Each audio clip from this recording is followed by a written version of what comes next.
ఆవుని శివుడితో ఉన్నప్పుడు ఏది పట్టాలో మాకు తెలియలేదండి. తెలియక మేము ఆవుని శివుడి ముదిరి దాకా ఉంటే మై రూపంలో అది బయటకొచ్చేసి చాలా కష్టపడితే డాక్టర్ గారేమో ఆపరేషన్ చేసి బతికించారు. 3 సంవత్సరాల నుంచి డాక్టర్ గారే మమ్మల్ని బతికిస్తున్నారు.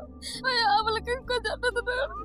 ఏదో దూడ కూడా బానే ఉంది. ఆవుకి ఇగో నించున్నది ఉందా గడిగడికి డాక్టర్ గారే వచ్చి చూస్తున్నారు. ఇప్పుడు రైతులు ₹1,00,000 ఎట్టి ఆవును కొంటున్నాం కానీ కొన్ని జాగ్రత్తలు తీసుకోలేదు. కాల్షియం టానిక్ అనగా, పాముల మందు అనగా ఇవన్నీ ఆవులకి ఇస్తే చాలా ఉపయోగాలు ఉన్నాయి. అవి తెలుసుకోక మనం చాలా నష్టపోతున్నాం. అందరు రైతులు కాల్షియం, పాముల మందు ఓడతారని విజ్ఞప్తి చేస్తాం.